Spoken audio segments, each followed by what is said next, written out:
साथ ही माननीय वित्त मंत्री जी को पुनः हृदय से धन्यवाद देती हूँ। श्री उपेंद्र कुशवाहा जी। महोदय, 5 मिनट्स। जो बजट प्रस्तुत किया गया है भारत सरकार की ओर से, उसके लिए मैं अपनी पार्टी राष्ट्रीय लोक मोर्चा की ओर से धन्यवाद ज्ञापित करने के लिए खड़ा हुआ हूँ। महोदय, जब से मैं बजट के बारे में थोड़ी समझदारी रख रहा हूँ, देख रहा हूँ, तब से ये पहली बार ऐसा बजट केंद्र सरकार की ओर से रखा गया है जहाँ भी चर्चा हो रही है बजट के बारे में, सदन के अंदर या सदन के बाहर, उस चर्चा के केंद्र में हमारा बिहार है। यह हम पहली बार देख रहे हैं। इसलिए मैं बिहार वासियों की ओर से, अपनी ओर से आदरणीय प्रधानमंत्री जी का, माननीय वित्त मंत्री जी का हृदय से धन्यवाद करता हूं। महोदय, इन लोगों ने तो हमेशा अन्याय ही किया बिहार के साथ। आज़ादी के पहले से बिहार के साथ अन्याय हुआ, बाद में इनको मौका मिला, इन लोगों ने अन्याय ही अन्याय किया। जब से नरेंद्र मोदी जी के नेतृत्व में देश में सरकार आई है, तब से हम सब लोगों की अपेक्षा, बिहार के लोगों की अपेक्षा थी कि बिहार को न्याय मिलेगा। निश्चित रूप से इस बजट के माध्यम से और उसके पहले भी जो बजट आया था उसके माध्यम से केंद्र की सरकार ने बिहार के साथ न्याय किया है, इसलिए हम इस बजट का धन्यवाद करते हैं। महोदय, पहली बार किसानों की चिंता बिहार के संदर्भ में हम विशेष रूप से बोल रहे हैं, क्योंकि कृषि ही मुख्य आय का स्रोत है बिहार में।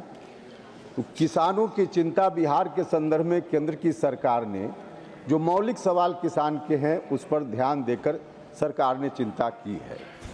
महोदय, अभी नहीं, थोड़ा पहले ही चीनी मिल जहां भी चल रही थी प्रायः बंद हो गई थी। इसके पीछे अभी बोल भी रहे थे कांग्रेस के एक माननीय सदस्य की चीनी मिल बंद है। महोदय, लगातार राज्य की सरकार आग्रह कर रही थी, जब कांग्रेस की सरकार थी तब से, भारत सरकार से, कि इथेनॉल उत्पादन की अनुमति हमको दीजिए। लगातार कोशिश के बाद भी कांग्रेस की सरकार ने इथेनॉल उत्पादन की अनुमति नहीं दी राज्य को, जिसके चलते चीनी मिल घाटे में चल रही थी।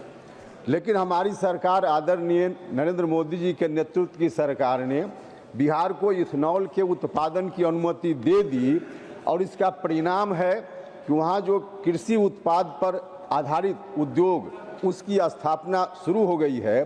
खगड़िया, बेगूसराय, पूर्णिया के इलाके में जहाँ सबसे ज़्यादा मक्के का उत्पादन होता है, इथेनॉल प्लांट अभी शुरुआत है, लगा है। उसके चलते पहले जो 12 रुपये 14 रुपये प्रति किलो मकई लोग किसी तरह से बेच पाते थे, आज दुगना से ज़्यादा दाम लोगों को मिलने लगा है। तो इस तरह से किसानों के लिए इस सरकार ने सोचने का काम किया है।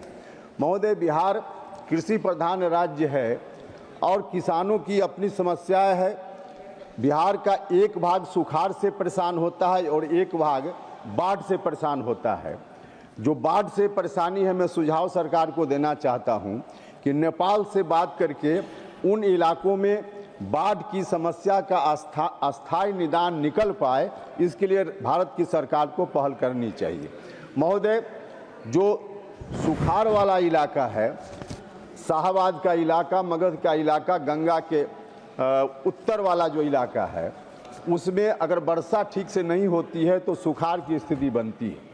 अंग्रेजी राज में उस समय का बना हुआ नहर प्रणाली है, जहां से सिंचाई का काम कुछ हो जाता है, लेकिन जितनी सिंचाई हो सकती थी, जितनी उनकी क्षमता थी, उस क्षमता में ह्रास हुआ है धीरे धीरे, क्योंकि सोन नदी से पानी उसमें नहर में जाता है, और जो पानी जाता है सोन में इस तरह से गाद भर गया है, उसकी उड़ाही की जरूरत है, उसकी आधुनिकीकरण का प्रस्ताव है। मैं भारत सरकार से मांग करना चाहता हूं, सोन नहर के आधुनिकीकरण के प्रस्ताव पर निश्चित रूप से केंद्र की सरकार विचार करे।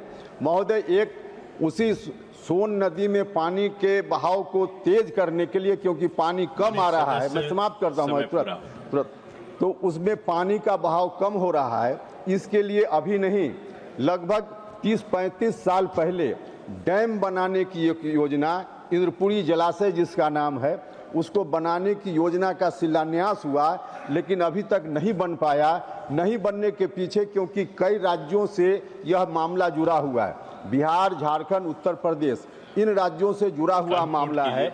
इसमें भी क्योंकि एक राज्य नहीं कई राज्य जुड़े हुए हैं, तो केंद्र सरकार से हमारी अपेक्षा है कि इन राज्यों से जुड़ी हुई जो यह समस्या है, इसके लिए पहल राज्य की सरकार करे और इंद्रपुरी जलाशय योजना को पूरा कराए, ताकि सिंचाई का काम आगे बढ़ पाए। आपने समय दिया, बहुत बहुत धन्यवाद।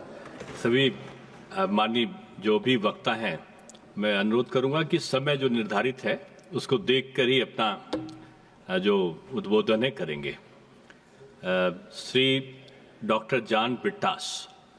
अमर उजाला जीवांजलि के सारथी की मदद लें और महाकुंभ में स्नान जरूर करें।